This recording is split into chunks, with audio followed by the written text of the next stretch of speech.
INDIA गठबंधन टूटेगा या बचेगा? क्या यूपी विधानसभा उपचुनाव में कांग्रेस सपा मिलकर चुनाव लड़ने की तैयारी में है? क्या महाराष्ट्र और हरियाणा में भी एक साथ चुनाव लड़ती दिखाई पड़ेगी सपा और कांग्रेस? क्या ऐसा होगा कि महाराष्ट्र हरियाणा में सपा को सीटें कांग्रेस देगी? क्या इन दोनों राज्यों में उत्तर प्रदेश में कांग्रेस का साथ अखिलेश यादव देंगे बाई इलेक्शंस में? ये सारे सवाल इन दिनों सियासी गलियारों में खूब तैर रहे हैं। क्यों ऐसा कहा जा रहा है कि इंडिया गठबंधन, इंडी गठबंधन या यूं कहें कि आईएनडीआईए गठबंधन टूट जाएगा? दरअसल उत्तर प्रदेश में विधानसभा चुनाव में कांग्रेस सपा का गठबंधन महाराष्ट्र और हरियाणा चुनाव पर निर्भर करेगा। कहा यह भी गया कि अगर कांग्रेस इन दो राज्यों में सपा को सीट देने के लिए तैयार हुई तभी सपा यूपी विधानसभा उपचुनाव में कांग्रेस के किसी दावे पर विचार करेगी। आपको बता दें, यूपी में जल्द ही विधानसभा की 10 सीटें खाली हुई हैं जिस पर की चुनाव होने जा रहे हैं। इनमें से एक सीट कानपुर के सीसामऊ में से है, जहां सपा के विधायक इरफान सोलंकी को सजा होने से वो सीट खाली हुई है। 9 विधानसभा सदस्य अब लोकसभा सांसद बन चुके हैं। सपा के 4 विधायकों में, जिसमें अखिलेश यादव, अवधेश प्रसाद, लालजी वर्मा और जियाउर रहमान बर्क की सीटें हैं, जो कि लोकसभा के सदस्य चुने जाने के बाद अब फिलहाल खाली है। वहीं बाई इलेक्शंस होने हैं।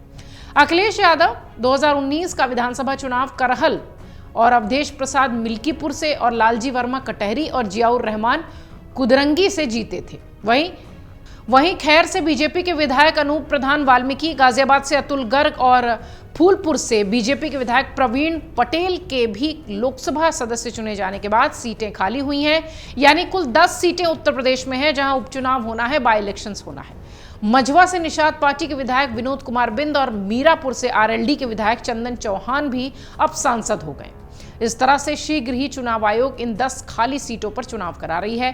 कांग्रेस आईएनडीआईए गठबंधन के तहत सपा से विधानसभा उपचुनाव में भी साझेदारी चाह रही है। हालांकि लोकसभा चुनाव से पहले हुए मध्य प्रदेश विधानसभा चुनाव में सपा को सीट न दिए जाने से दोनों दलों के बीच रिश्तों में काफी खटास आ गई है।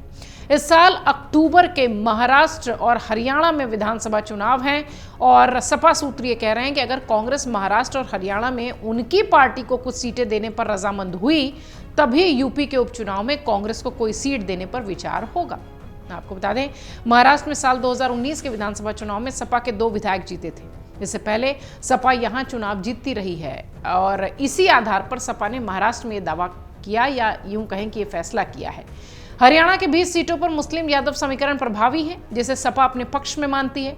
इस बारे में सपा के प्रवक्ता राजेंद्र चौधरी कहते हैं कि यूपी में सपा और कांग्रेस के बीच गठबंधन है, लेकिन उपचुनाव में सीटों के मामले में कोई भी निर्णय समय आने पर सपा नेतृत्व ही करेगा। भले ही इंडी गठबंधन के तहत राहुल गांधी और अखिलेश यादव की पार्टियां साथ मिलकर चुनाव लड़ रही हों, लेकिन जब बात सीट शेयरिंग की आएगी तो अखिलेश यादव जरा भी समझौते के मूड में नहीं दिखेंगे। 17 सीटों की पेशकश पर जब कांग्रेस की तरफ से कोई जवाब नहीं आ गया तो अखिलेश ने एक एक कर बाकी बचे क्षेत्रों में अपने उम्मीदवारों के नाम की घोषणा शुरू कर दी थी। नौबत बंगाल की तर्ज पर यूपी में भी गठबंधन टूटने की आ गई थी, लेकिन अंतिम समय पर राहुल गांधी और कांग्रेस 17 सीटों पर रजामंद हो गए और मैदान में उतरने के लिए तैयार हो गए। अंत में कांग्रेस पार्टी अखिलेश यादव की सीट बंटवारे के समझौते पर मान गई। फिर राहुल और अखिलेश ने यूपी लोकसभा मिलकर लड़ा और यूपी के चुनाव नतीजे इस बात की गवाही देते हैं कि राहुल और अखिलेश यादव लोगों के बीच में अपनी बात मनवाने में, समझाने में सफल रहे, क्योंकि सीट का जो परिणाम आया उत्तर प्रदेश के लिहाज से वो ऐसा ही दिखाई पड़ा। ऐसा लगा कि राहुल और अखिलेश की जोड़ी को लोगों ने सराहा है। बात ये भी बता दें आपको कि लोकसभा चुनाव में बीजेपी में सभी 80 सीटें जीतने का दावा करती हुई बीजेपी इस बार थोड़ी सी परेशान थी, लेकिन 33 सीटों पर ही जीत उसे मिली। उत्तर प्रदेश में बीजेपी की पिछली बार 29 सीटें कम रहीं अगर देखा जाए पिछली बार की तुलना में, क्योंकि पिछले चुनाव में यानी 2019 के चुनाव में बीजेपी को 62 सीटें मिली थी और इस बार यह आंकड़ा 33 पर आ गया। वहीं इंडी गठबंधन 43 सीटों पर जीत दर्ज करता दिखाई पड़ा। 6 सीटें तो कांग्रेस खुद जीतती हुई नजर आई है। अब देखना यह है कि हरियाणा में और महाराष्ट्र में क्या ये गठबंधन काम करेगा, क्योंकि राजेंद्र चौधरी का बयान कि सपा नेतृत्व इसका फैसला करेगा, उसके बाद सियासी गलियारों में चर्चा लगातार इस बात का संकेत दे रही है कि हो सकता हो इंडी गठबंधन के ये दोनों दल एक साथ इन चुनावों में ना नजर आए।